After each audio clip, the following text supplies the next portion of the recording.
Madame, qu'est-ce qu'on peut en substance retenir de cet événement?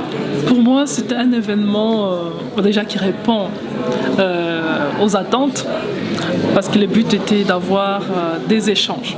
Donc c'était un dialogue ouvert entre les publics et les intervenants et d'apporter des solutions concrètes liées aux investissements, financements, formations et autres. Comme vous le voyez dans la salle, il y a des entreprises qui sont déjà là en train d'introduire leurs dossiers de demande de financement et nous allons les accompagner. Hier, c'était une session stratégique avec les différents intervenants pour préparer cette journée pour avoir encore plus d'impact, répondre aux attentes du public.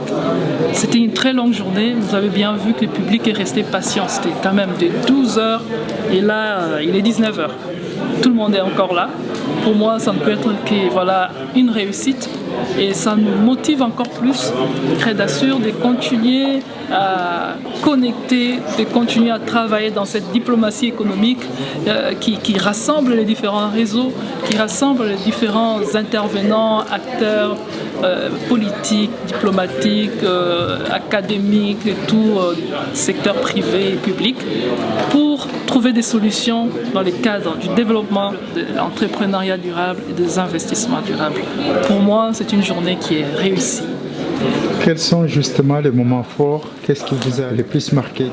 Les moments forts, c'était surtout l'interaction du public, donc les questions posées par le public. Et là, c'est ça le plus grand moment pour moi. On passe à l'acte, on passe à l'action. C'est le plus grand moment, c'est le moment fort pour moi de la journée. On est passé de la théorie à l'action. Et c'est quoi exactement? On est en train de recevoir des dossiers de financement, c'est l'une des problématiques qui touchent l'entrepreneuriat de la diaspora, l'accès au financement. Et là, nous avons apporté une solution. Il y en a eu d'autres, des moments forts?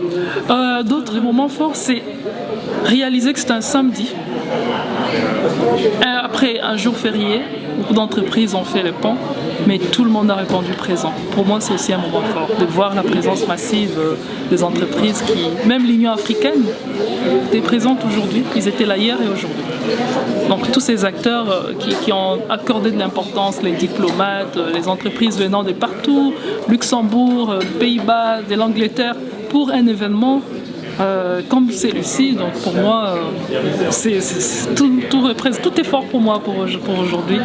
Je suis vraiment marqué par la présence, les interventions publiques. Donc ça marque pour moi. Il y a beaucoup d'éléments. Quel a été le concours de vos membres? Il y avait beaucoup de jeunes dans l'équipe.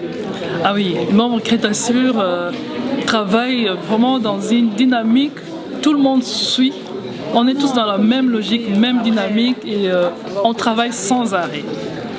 Tant qu'on n'a pas atteint les résultats, on ne s'arrête pas, on ne se repose pas, on n'a pas d'heures de travail, on n'a pas de week-end et on travaille. Même les jeunes, donc on les initie déjà. Donc vous avez vu, les services ont été assurés, le protocole c'est la jeunesse. On délègue, on les laisse faire ça et au moins ils s'inspirent déjà de ce genre d'événements. L'entrepreneuriat, ils comprennent déjà c'est quoi. Ils ne sont pas juste en train de faire les services, l'hôtesse, le protocole, mais ils suivent aussi ce qui se raconte. Et la plupart, sont déjà en train de développer des micro-projets à leur niveau. Donc c'est ça qui fait notre fierté pour la Crédassure. C'est quoi la prochaine échéance? La prochaine rencontre, c'est le 24 juin à la Maison des Nations Unies. On co-organise avec ONU Femmes à l'occasion de la Journée internationale de la femme dans la diplomatie.